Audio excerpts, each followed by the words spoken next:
पिछले वीडियो से VSEPR theory का अध्ययन कर रहे हैं। इसी के अंतर्गत आज हम रेजोनेंस अर्थात अनुनाद टॉपिक को कवर करेंगे। देखिए, जब हम रेजोनेंस या अनुनाद की बात करते हैं तो इसका अर्थ है डीलोकेलाइजेशन ऑफ इलेक्ट्रॉन्स। यदि आप यहाँ स्क्रीन पे स्ट्रक्चर को देखें तो आपको स्पष्ट दिखाई देगा कि इसके अंदर यहाँ पे 3 सिग्मा बॉन्ड्स हैं और एक पाई बॉन्ड है नाइट्रोजन और ऑक्सीजन के बीच में। यहाँ इन स्ट्रक्चर्स के अंदर यदि हम ये कहें कि ये डबल बॉन्ड मतलब पाई इलेक्ट्रॉन इस नाइट्रोजन ऑक्सीजन बॉन्ड की बजाय यहाँ रखना चाहते हैं तो यहाँ भी रख सकते हैं, और यहाँ रखना चाहते हैं तो यहाँ भी रख सकते हैं। इन तीनों ही कंडीशन में अंतर केवल मात्र इतना ही होगा कि यहाँ अगर आप देखें, ये इलेक्ट्रॉन पेयर यदि उठ करके यहाँ पे आ जाए तो इस इलेक्ट्रॉन पेयर को उठ करके यहाँ पे आना पड़ेगा। मतलब ये इलेक्ट्रॉन पेयर यहाँ पे आया तो डबल बॉन्ड यहाँ आ गया, और जब ये इलेक्ट्रॉन पेयर यहाँ पे आया तो ये नेगेटिव चार्ज यहाँ पे आ गया। इसी तरह से यदि हम ये कहें कि ये इलेक्ट्रॉन पेयर यहाँ पे आ जाए तो ये वाला नेगेटिव चार्ज, ये दोनों इलेक्ट्रॉन उठ करके इसके ऊपर नेगेटिव चार्ज ले आएंगे। कंक्लूजन ये है, नाइट्रोजन के साथ अटैच 3 ऑक्सीजन में से दोनों के ऊपर अलग अलग कंडीशंस में नेगेटिव चार्ज रह सकता है, और इसी तरह से पाई बॉन्ड किसी भी एक नाइट्रोजन के ऊपर रह सकता है। लेकिन इन सभी स्ट्रक्चर्स में मुख्य बिंदु क्या है? एटम्स की पोजीशन चेंज नहीं हो रही है, और जो मूवमेंट है वो सिर्फ इन पाई इलेक्ट्रॉन्स का हो रहा है। तो इन पाई इलेक्ट्रॉन्स के मूवमेंट की वजह से एक ही मॉलिक्यूल की डिफरेंट डिफरेंट स्ट्रक्चर्स मिल रही है इस मॉलिक्यूल के लिए या आयंस के लिए। इसे अनुनाद कहा जाता है। तो अगर हम ध्यान से देखें तो NO3-1 के अंदर स्ट्रक्चर कौन सी है? Trigonal planar. हाइब्रिडाइजेशन कौन सा है? sp2। नाइट्रोजन और प्रत्येक ऑक्सीजन के बीच में एक एक सिग्मा बॉन्ड तो है ही, साथ ही यहां पर ये एक पाई बॉन्ड भी है। ये पाई बॉन्ड डीलोकेलाइज है, मतलब इस नाइट्रोजन ऑक्सीजन के बीच में भी हो सकता है, इस नाइट्रोजन ऑक्सीजन के बीच में भी, और इस नाइट्रोजन ऑक्सीजन के बीच में भी। इसलिए ये कहा जाता है कि ये इलेक्ट्रॉन क्लाउड इसके ऊपर भी है और इसके नीचे भी है, क्योंकि ये पी पाई ओवरलैपिंग है।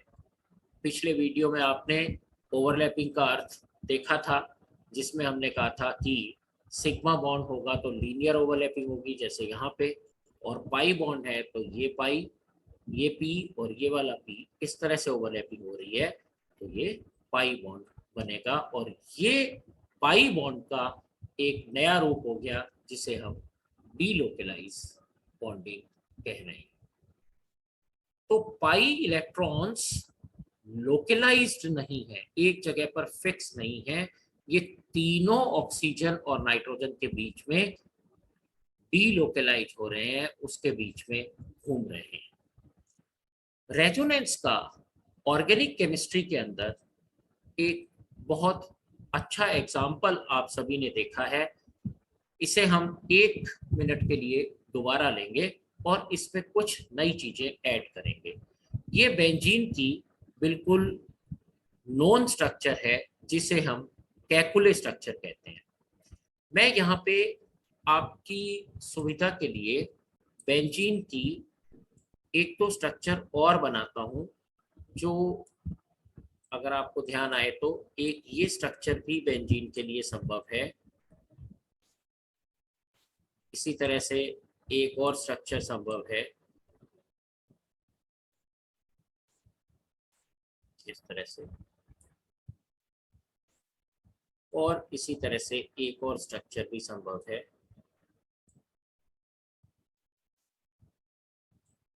ये।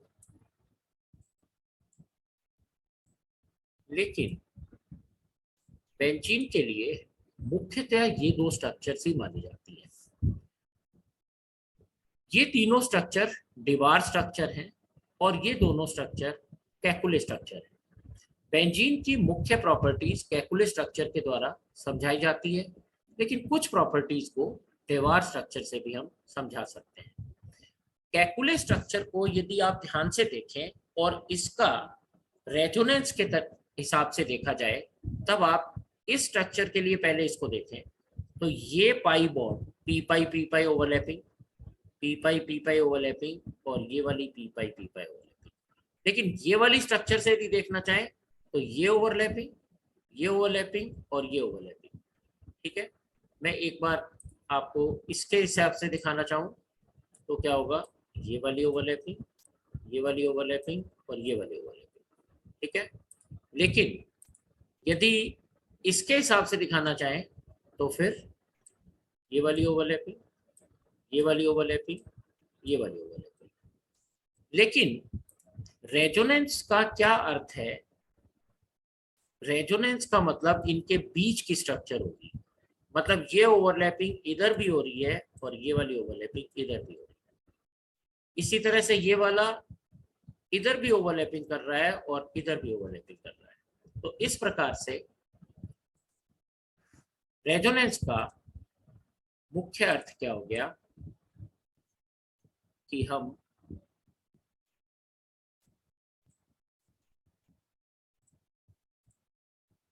p ऑर्बिटल्स में उपस्थित इलेक्ट्रॉन्स में इलेक्ट्रॉनिक मूवमेंट करवा सकते हैं। इस स्ट्रक्चर को यदि इसमें कन्वर्ट करना हो तो ये इलेक्ट्रॉन पेयर यहाँ पे, ये इलेक्ट्रॉन पेयर यहाँ पे और ये वाला इलेक्ट्रॉन पेयर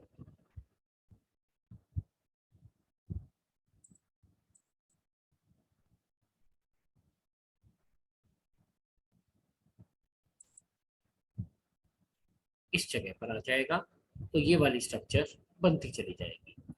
तो इस प्रकार से हम मुख्य स्ट्रक्चर्स को समझा सकते हैं।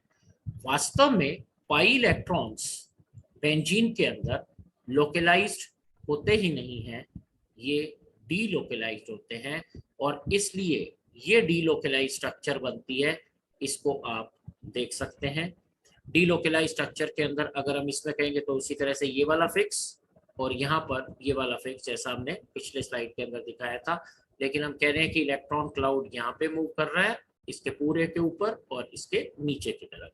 तो डीलोकलाइजेशन पाई इलेक्ट्रॉन्स का आप इस तरह से देख सकते हैं। तो ये पूरी थ्योरी रेजोनेंस की थ्योरी या अनुनाद की थ्योरी है और इसके आधार पर हम डिफरेंट मॉलिक्यूल्स के लिए स्टेबल स्ट्रक्चर्स को बता सकते हैं। अब रेजोनेंस और फॉर्मल चार्ज इनऑर्गेनिक केमिस्ट्री की कैलकुलेशन का एक मुख्य बिंदु है। अगर हम किसी मॉलिक्यूल के लिए फॉर्मल चार्ज निकालना चाहते हैं तो उसके कई स्टेप्स हैं। सबसे पहले हम रेजोनेंस को डिफाइन कर लेंगे, फिर हम उस मॉलिक्यूल के लिए रेजोनेटिंग स्ट्रक्चर्स निकाल लें, फिर हम संबंधित एटम के लिए, परमाणु के लिए फॉर्मल चार्ज की कैलकुलेशन कर लें और फिर हम रेजोनेटिंग स्ट्रक्चर्स निकालें जो कि उस पर्टिकुलर कंपाउंड की उस स्ट्रक्चर के लिए फॉर्मल चार्ज से संबंधित हो या फॉर्मल चार्ज के द्वारा निकाली जा सके। तो हम नाइट्रेट आयन के लिए एक क्वेश्चन डिटेल में लेते हैं और उसको आपको सॉल्व करने का प्रोसेस बताते हैं। मैं एक प्रॉब्लम यहाँ आपको सॉल्व करके दिखा रहा हूँ, बाकी प्रॉब्लम मैं फास्ट ट्रैक में दिखाऊंगा जिससे आप अपने आप इसको सॉल्व कर सकें, और आगे हम एक क्लास जो रखेंगे या प्रॉब्लम सॉल्यूशन क्लास रखेंगे उसके अंदर हम इसको डिटेल में लेंगे। तो हम क्या कर रहे हैं, रेजोनेंस के आधार पर हम फॉर्मल चार्ज को ध्यान करना चाहते हैं। तो प्लान हमारा क्या रहेगा, हमने पहले 4 स्टेप रखे, हम 5वें स्टेप तक जाएंगे और उसके आधार पर हम डीलोकलाइजेशन का प्रोसेस करेंगे। तो नाइट्रेट आयन के अंदर जो हमने स्ट्रक्चर बनाई थी उसके अंदर टोटल 24 वैलेंस इलेक्ट्रॉन्स आ रहे हैं, ठीक है।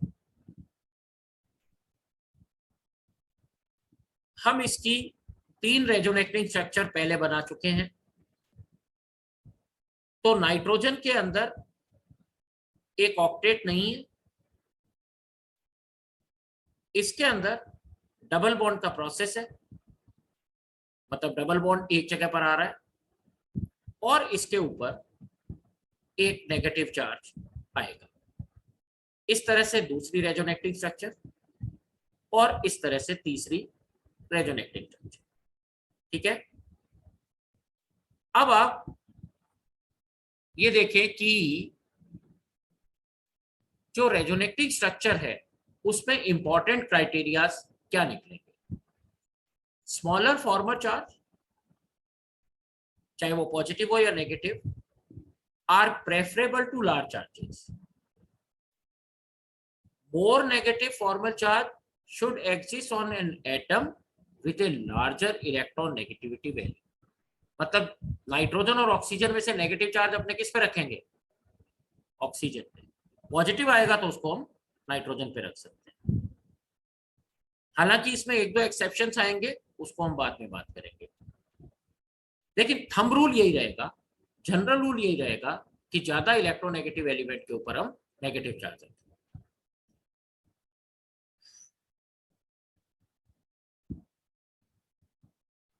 प्लस प्लस चार्ज या minus minus charge adjacent atom के ऊपर जहां तक संभव हो नहीं होंगे।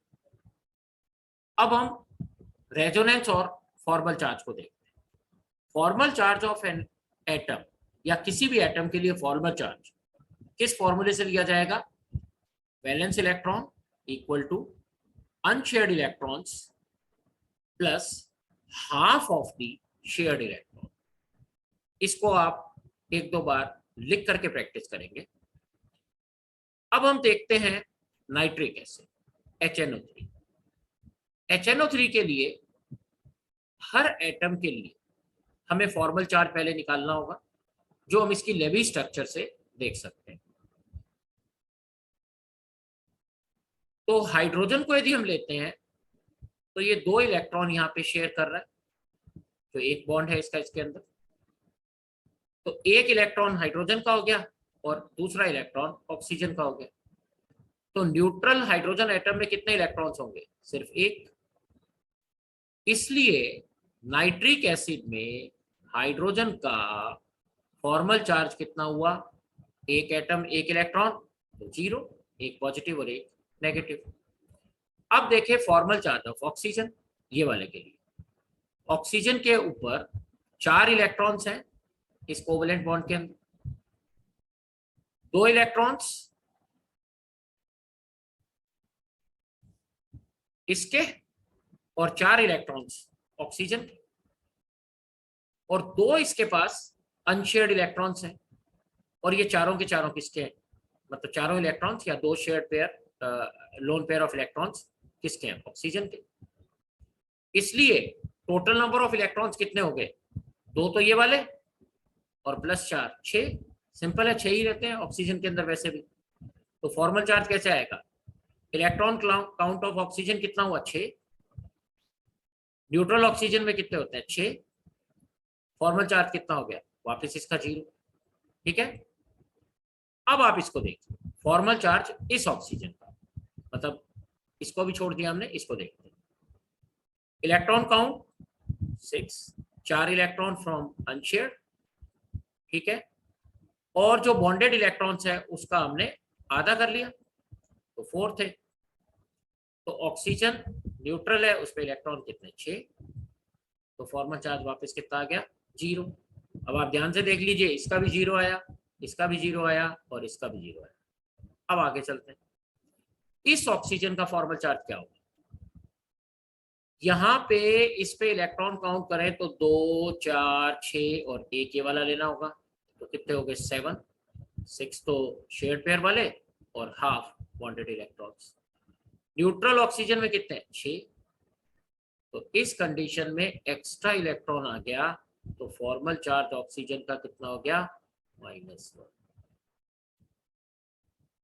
फॉर्मल चार्ज नाइट्रोजन का देखें तो इलेक्ट्रॉन काउंट नाइट्रोजन के ऊपर कितना है 2 3 और 4, half of electron shared in bonding, और अकेले पे इलेक्ट्रॉन इसमें है नहीं। न्यूट्रल नाइट्रोजन पे कितना होता है 5, देयरफॉर नाइट्रोजन का कितना हो गया +1, नाइट्रोजन का +1 इसका और इस ऑक्सीजन का -1, इसलिए इसका चार्ज बैलेंस हो गया। ठीक है, Levy structure is not complete until unless its formal charge are not represented. जब तक हम इसके फॉर्मल चार्ज को रिप्रेजेंट नहीं करेंगे लेवी स्ट्रक्चर पूरी नहीं होगी। इसलिए फॉर्मल चार्ज के लिए एक मैथमेटिकल फॉर्मूला क्या होगा, number of valence electrons minus number of bonds minus number of shared electrons. तो इस प्रकार से आप NO3-1 का देख सकते हैं या आप HNO3 का देख सकते हैं, ओवरऑल पॉजिटिव चार्ज और नेगेटिव चार्ज की वैल्यू निकाल सकते हैं।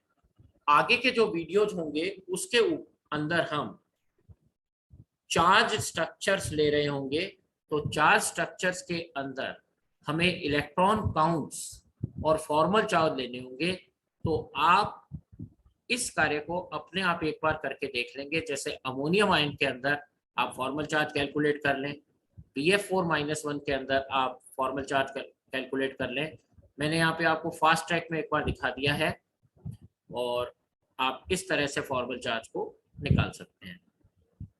एक और टिपिकल एग्जांपल है, इसको भी आप अपने लेवल पे ट्राई करें।